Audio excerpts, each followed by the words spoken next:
এই কোরআনের সঙ্গে লেগে থাকার কারণে কারো কোনো কিছুর দাম কমে নাই। কোরআনের সঙ্গে লেগে থাকার কারণে প্রত্যেকটা বস্তুর দাম আমার রব বাড়াইয়া দিছে। কে বাড়াইয়া দিছে? কোরআনের সঙ্গে লেগে থাকার কারণে। আচ্ছা বলেন তো, আমরা ১,৫০০ ২,০০০ টাকা দামের জামা গায়ে দেই কি দেই না?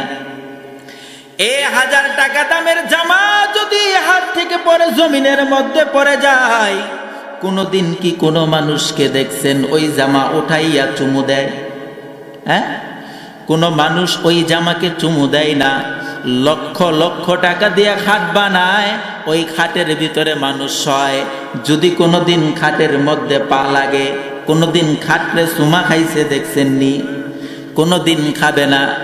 অপর দিকে তাকাইয়া দেখেন, কোরআনের সঙ্গে লেখে থাকে ২০ টাকা গজের একটা কাপড়। কথা কোন ঠিকই?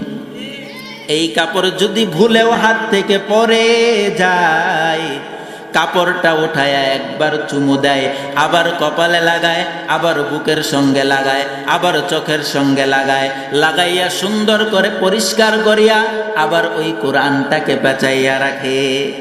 কেন দাম? কোরআনের সঙ্গে লেগে থাকার কারণে দাম।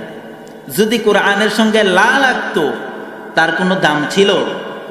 ১২০ টাকা বা ২০০, সর্বোচ্চ ২৫০ টাকা দামের কাঠের রেহাল।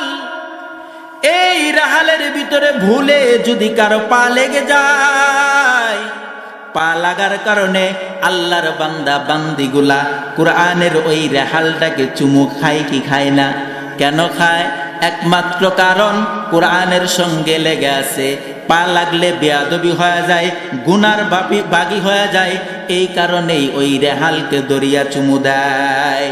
এই জন্য যদি একটা ২০ টাকা দামের কাপড়ের এত দাম, একটা ১৫০ টাকা দামের কাঠের রেহালের যদি এত দাম হয়, আর ওই কোরআন যদি একজন মানুষ মহাব্বত করে, ওই কোরআনটাকে সিনার ভিতরে ঢুকাইতে পারলে তার দাম কম না বেশি? কেমন দাম! আল্লাহর একজন ওলি তার মাদ্রাসাতে বসে ছাত্রদেরকে পাঠদান দেয়। দেওয়ার সময় একটা শিক্ষণীয় বিষয়, একটা শিক্ষণীয় ঘটনা ওই ছাত্রদেরকে শোনাইতেছে। উস্তাদজি ডাক দিয়ে বলতেছেন, রে বাবা, খেয়াল করিয়া একটা ঘটনা শোনো। ইন্ডিয়ার একটা জায়গায় আল্লাহর একজন বৃদ্ধ বান্দা দুনিয়ার জমিন ছেড়ে চলে গেছে পরপারে। যাওয়ার পর ওই এলাকায় তখন আলেম সমাজ তেমন একটা ছিল না। খুব খেয়াল করে শুনবেন বৃদ্ধ বাবারা ও যুবক ভাই, পর্দার আড়ালের মা। আল্লাহর বান্দা যখন দুনিয়ার জমিন ছেড়ে চলে গেল, যাওয়ার পর তার যুবক সন্তানটা রাস্তায় দাঁড়াইয়া গেছে, যদি কোনো একজন আলেম আসে বাবার দাফন কাফনের ব্যবস্থাটা করে নেবে। আল্লাহু আকবার। তাকাইয়া থাকতে থাকতে অল্প কিছুক্ষণ পর দারুল উলুম দেওবন্দ মাদ্রাসার একজন শিক্ষক রাস্তা দিয়ে আসতেছে। এই যুবক সন্তান ডাক দিয়ে বলতেছেন, হুজুর, আমার বাবা দুনিয়ার জমিন ছেড়ে চলে গেছে, আপনি একটু আমার সঙ্গে আমার বাড়িতে যাবেন, আমার বাবাকে গোসল দিয়া কাফন পরাইয়া জানাজা শেষ করে কবরে দাফন করে দেন। এইবার যখন যুবক সন্তানের বিষয়টা ওই উস্তাদজি শুনতে পারার পরে যুবককে সঙ্গে নিয়ে তার বাড়িতে যাওয়ার পর এইবার সুন্দর করে গোসল করাইয়া কাফন করাইয়া জানাজা পড়াইয়া আল্লাহর বান্দাকে দুনিয়ার জমিন থেকে চিরবিদায় দিয়ে চলে আসলো।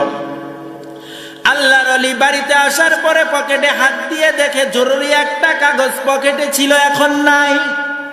অনেকক্ষণ চিন্তা করার পরে হঠাৎ করে স্মরণ এসে গেল, আমার কাগজটা তো ওই আল্লাহর বান্দার কবরের ভিতরে পড়ে গেছে।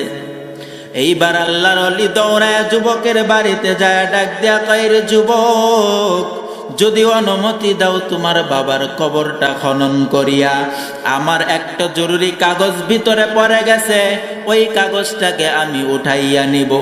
যুবক ডাক দিয়া বলেন, হুজুর, আমি মাসলা মাসাইল কিছু জানি না,